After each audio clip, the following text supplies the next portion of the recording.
Okay, did one of the writers have a fucking feeding fetish? Because this is yet again... I don't think there's a single episode where Bulk has not had food shoved in his fucking face. Okay, finally, Ernie given some fucking consequences to the problems these two always cause. And yeah, again, credit to Paul... The actor's name for Bulk was Paul. Credit to Paul for putting up with all the fucking food abuse. Especially if you factor in how often they probably had to do multiple takes for that shit. People dissing my man in his overalls, but look at this shit. He's fucking prepared. They're doing all this really awkward nerd flirting with this other nerd who talks just as preposterously eloquently as Billy does. Like they fucking swallow the dictionary. If I could change one thing about this show, granted I would change this about a lot of shows in the 90s, just fucking let Billy be gay. And get rid of the fucking homophobia in general. Not just on screen, like with that cross-dressing thing from a few episodes ago, but also behind the scenes. And again, the fucking abuse that David suffered. It's not even worth commenting that this is the, that's the necklace from the two fairies who were trapped in the gemstones from the Sentai, because whatever they end up doing with it is not going to be remotely related. They just using her as an excuse for transporting people to another dimension again. Like, the only reason the necklace is relevant is because when she met Billy, the clasp broke, and it just broke again when she got captured, so he knows there's a problem, and not just that he got stood up, 'cause he's a nerd! I mean, I tease, but, you know, if it wasn't already obvious, I was a hella nerd when I was a kid in the 90s. Also, undiagnosed autism when I was a kid in the 90s, because back then we used a very different word for it. Zach out here fighting like a real son of a bench! No, seriously, he's using that prop to very good effect. This is fucking great. So, Sentai footage walks into the copycat set where they have the hostage, and then walks off that set to get back into the Sentai footage. That is fucking hilarious. And then the rest of this fight is just cutting between the Sentai fight and just reaction shots of that American actress. That's fucking hilarious. Now, kids, what you're going to see in this episode is not indicative of what you would see at the airport today. For example, that pilot is drunk. Actually, that's exactly what you would see at the airport today. Also, kids, this is what's known as a pay phone. See, phones didn't used to fit in your pocket, and also you could find them in public because they didn't fit in your pocket. Kimberly, you see it from that height every time you call out your Zord. Why are you impressed? Hell, you see it from that height every time you're in the cockpit of the Megazord, for God's sake. Oh, she's even acknowledging it. She's even acknowledging that she's flown before. That's my girl. Also, don't give me a fucking flashback on episode 14. We are still way too early for a fucking clip show or flashbacks. See? Drunk on the job. Classic pilot behavior. And down he goes, and down the plane goes. Whee! So with him passed out, does her Megazord piloting, or her regular Zord piloting, does that translate to propeller plane piloting? Propeller plane piloting. Picked a peck of pickled peppers. Oh, it does carry over. She's being a boss-ass bitch. That's my girl. This is definitely one of the better excuses they've come up with for why one of the Rangers is unavailable. That way the fight lines up with the Sentai footage. I know Alpha was talking her through it, but it would have been nice to see at least some damage to the fucking plane, like snap one of the landing gear axles or something. Like obviously she pulled it off, and it's a kid's show, so they're not gonna actually kill anybody, but yeah, see, this is why you don't drink on the job. Yes, I know it was Rita who knocked him unconscious. Let me have my jokes. How did these monsters not give kids nightmares? Like that one, I remember that one from the Sentai, of course, but that one ripped himself in half for this fight. Well, once again, mad science beginning the episode. And if it's not directly mad science, it's going to be stolen to be used for mad science. Why would you even make an invisibility formula? There's only, like, you're only going to use invisibility to rob people or be perverted. Those are the only two options for that. He has the invisibility potion poorly hidden in his what is that, a sweater? But then he just leaves it on the fucking counter so that Ernie can get up to shenanigans with it. Or more likely, Bulk and Skull. Oh, old man's got some moves. Oh, old man's getting abducted. Fuck. Going really classic with the clearly labeled TNT boxes. Did you fuckers buy those from Acme? Oh, well that's nice. A villain who sends his challenge with fucking balloons. And confetti. Because, you know, that's easy. The fucking glitter's easy to clean up. That shit doesn't last forever and fucking multiply. They really do not have enough extras to beat putties, because we get all of these fights where it's just one-on-one. And I mean, I don't say that to, like, crap on anybody's fight choreography or anything. It's definitely because they just didn't put the money into having more extras. But it gives this impression, great breakdance fighting, it gives this impression that the team can barely hold their own against one or two putties each. But then when the monsters show up and it switches to the Sentai footage, they're fucking kicking ass. It's a narrative, it's a, you know, it doesn't resonate with the narrative, is what I'm saying. I knew it, shenanigans. I wasn't expecting invisible old men, though.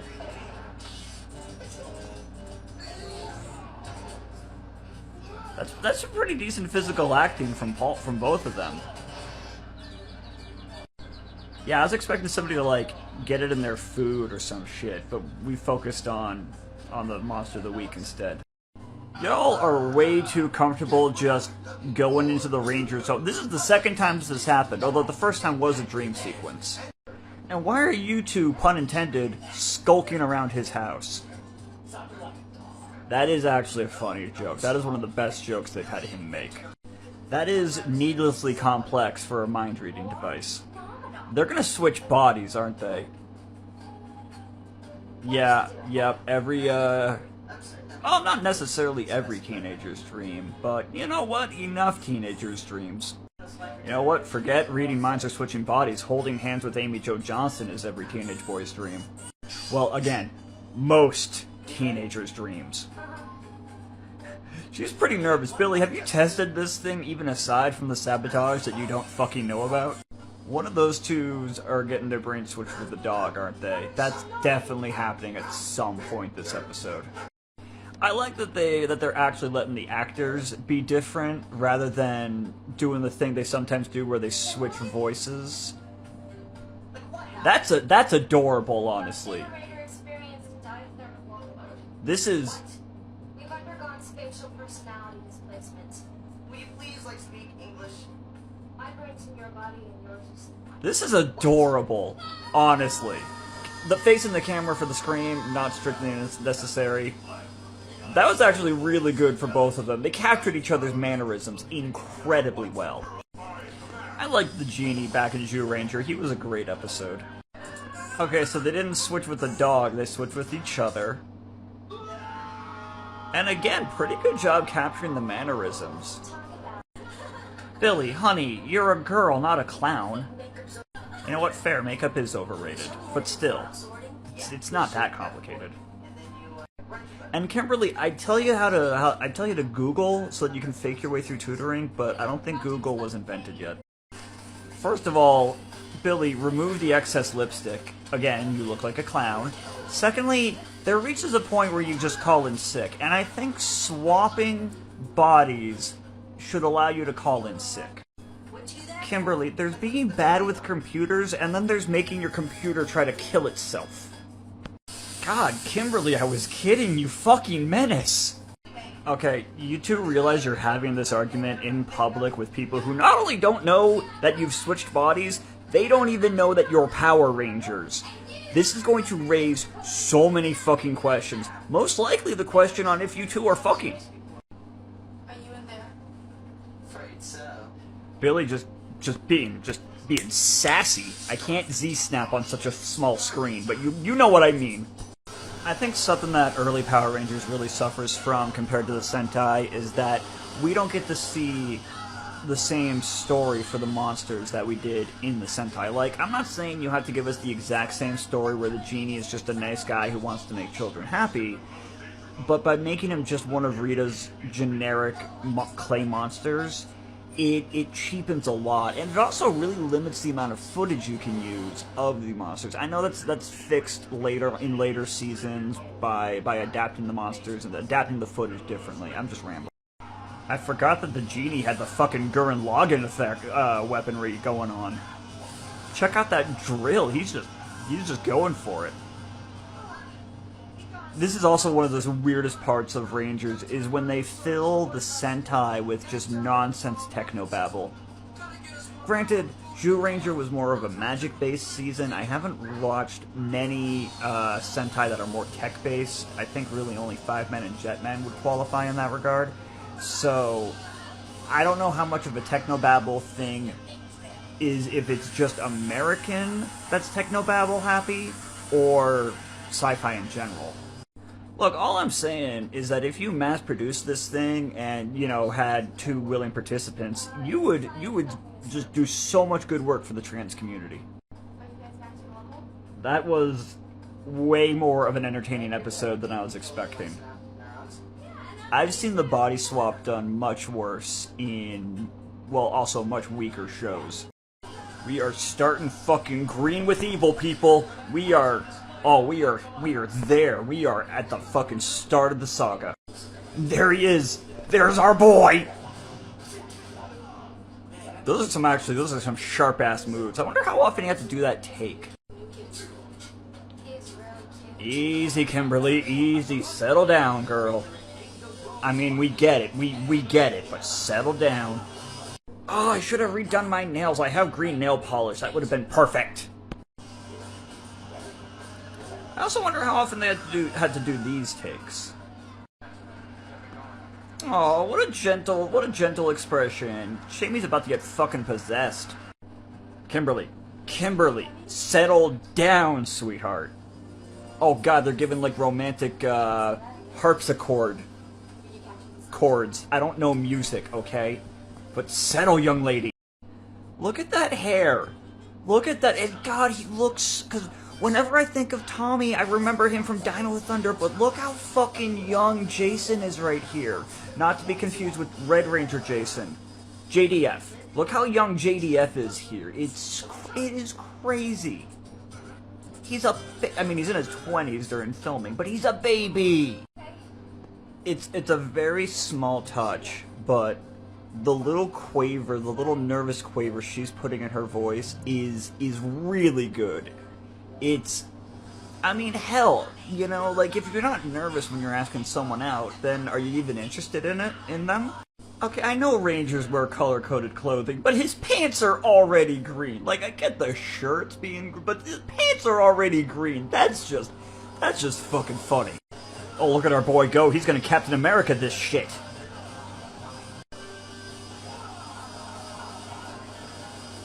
Gotta love a good prop fight. Okay, this is great. Rita zaps him and abducts him, sticks him in a crystal ball. That's Barai. That's Barai lying comatose in his cave. That's Barai. You can actually see, that's fucking Barai. They haven't swapped him out for Tommy yet.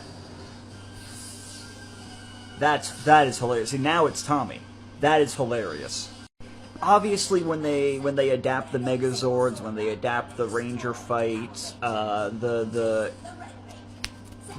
evil team, whoever they happen to be in a given Sentai, in this case Rita, you know, it's easy to adapt Bandora into Rita. But when they do shit like that, like back in the Black Warrior fight, when it was just like, oh, this was the warrior on a different planet. No, that was fucking footage of Goshi. That's why I'm loving rewatching these, especially after watching the Sentai and knowing what the fuck is actually going on with the footage. That was a lot of yapping. I make no apologies. Here we go. Here we fucking go! God, that's clean. God, that's a fucking clean suit. And the vest, even though that's obviously a different vest, because that's not footage of Barai. His vest armor was better, but even that big, goofy, squishy one they have for Tommy just looks so good. Zordon, how the fuck do you already know that that's Tommy? Like, your Space Wizard bullshit is getting pretty ridiculous. Also, the fucking command center gets destroyed more often than the Zords get destroyed in any given Sentai. I do love the backside of the props, though, where you literally, all you see on the backside of those panels is just the wiring so that they would light up as needed. God, he fucked up the command center so bad, even the fucking camera's out of alignment. Look at that shit, that camera's drunker than I am. That's Sentai footage. That's Sentai footage from the episode when they found Barai. I remember that shit. That's the cave! And not just command center, but no wonder this kid was the stuff of nightmares back in the 90s. He not only waltzes into the command center, he fucking waltzes into the Megazord and blows that shit up from within. He does not fuck around.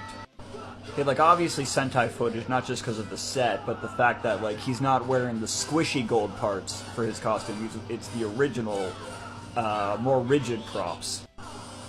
This is so fucking great. Man, I'm glad they introduced him as early as they did. Like, they introduced him 17 out of 60 episodes into the first season. They did not waste time bringing in Tommy. It took longer to bring in Barai than it did to bring in Tommy. The number of times the poor actor for Alpha had to assume that pose. First of all, ow, that can't, and then you gotta hold it? That can't be comfortable. There's also a lot of jokes I could be making about that pose, especially when the tech-obsessed kid is standing right behind you. Guys, I get you're all stressed, but Zach, you're standing a little close, buddy. Give Jason a little bit of elbow room. Kimberly, you too, for that matter. You guys are all standing real. Oh, you know what? You just went through a really stressful fight. I'll give you a pass on this one. You all, are y'all getting therapy? Because you're building PTSD like a son of a bitch.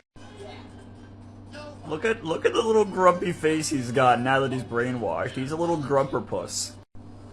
I mean, you're talking to Bulk and Skull, so it's understandable that you'd be grumpy, but he's so angry. Okay, remember that Rita told him to keep his identity a secret?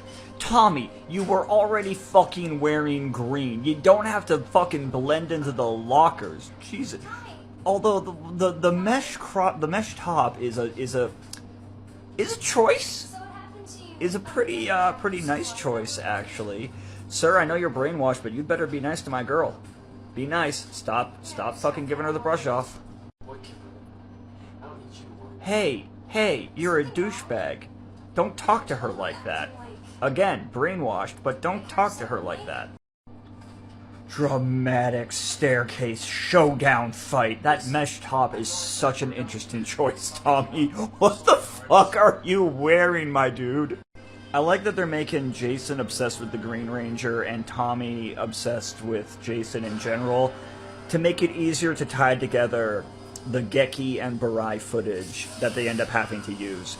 Although the fact that they built that whole... I'm pretty sure that they built that whole set.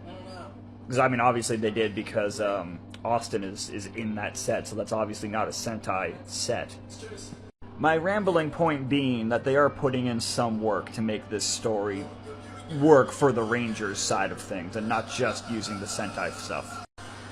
Alright, well that's a smoother arrival than last time when you literally just fell into fucking frame. I actually completely forgot about this, that Jason has to fight Goldar. God, Austin, you are ripped. It's a shame you're a fan of the mustache, man. Goldar, you gotta be careful who you use that technique on, buddy. That's, that might not actually be a fighting technique for some people, if, you know, giggity. Gold Daddy! Gold Daddy! There we go, that's the joke I was trying to make. Goldar just became Gold Daddy. I did love the Hell Sword during Zyuranger. I mean, of course it wasn't going to stay around forever, but when it was around, it was sick! I'm pretty sure that Rangers is only calling it the Sword of Darkness because they can't get away with calling it Hell Sword on children's television. God, the original Megazord, it was just a thing of beauty though, wasn't it? Jason, now is not the time to use your fucking wrist cell phone. You're kind of fighting a giant armored monkey man. Also, are they called Zords because it's Zord on? Is that why they're fucking called Zords? Did anyone else ever make that connection and I'm just 30 years behind the 8 ball? Huh? What do you think? You know, Goldar, maybe don't fight in a room with a full 2 feet worth of dense fog that your opponent can hide in by literally that, you fucking idiot monkey. I'm sorry, Scorpina? Scorpina? We're getting Lammy back? We're getting my fucking Lammy back? I mean, obviously I knew she was coming, but she's back! Oh my god, and they're even bringing her back in rock form, which is still such a weird fucking ability she has. Hi, Lammy, I missed you. You were my favorite part of Ranger for painfully obvious reasons. Guys, I could not care less that your giant tube is on the fritz. Show me Scorpina. Show me my girl! Obligatory Bulk and Skull moment. Obligatory sexual harassment moment. And obligatory homophobia moment. Thank you, 90s, for aging like curdled milk. At least he changed out of the mesh top. Like, I mean, the tank top is still distracting, but the mesh top was quite a bit. Look at this grumpy little borderline emo brainwashed bitch. God, how the hell long have you two been fighting? What, you gotta tag in? You gotta tag him out? Yeah, apparently you do. Alright. The fucking squishy armor is so ridiculous compared to the original. What? Did they have to make the suit completely from scratch or something? Like, how come they couldn't... I'd have to look that up, but I'm sure, like, somebody comment if you know the answer. I'm really interested in how they're going to work around Lammy's Sentai footage for Scorpina. I think they recast her eventually, the same way they had to do for Rita when Zed gets introduced and they needed original footage of Rita. I don't remember exactly what they did for Scorpina in that regard, so it's going to be really interesting how they have to work around everything. Man, Tommy, you and Golda are you really just want to see Jason beneath you, I guess. I was about to delete that last joke, but then you asked him what he thinks of your sword, and I kind of gotta leave it in now, man. You're begging me for me to make those jokes. How have you, okay, I know you're teenagers, but how have you not pieced together that the new guy, who had a drastic personality shift, who wears all green, how have you not figured out that he's the Green Ranger? Okay, that's obviously Sentai footage, but that's new, that's a different actress. So I guess that answers my question. Okay, maybe it wasn't a new actress, maybe it was just some incredibly good dubbing and lip syncing. I can't fucking tell. I don't do faces. Like, okay, again, obviously Sentai footage. I don't do faces well at all, gang, so fucked if I know. Okay, again, obviously Sentai footage. They're leaving Tommy in here. Is this just his room outside of time? His version of that? Fucking, damn it. I could say that more eloquently if I wasn't half asleep. But, yeah, no, this is just his version of the timeless room that Barai lived in. Also, seriously, just give Barai a TV. He never would have left the fucking room. He would have been fine.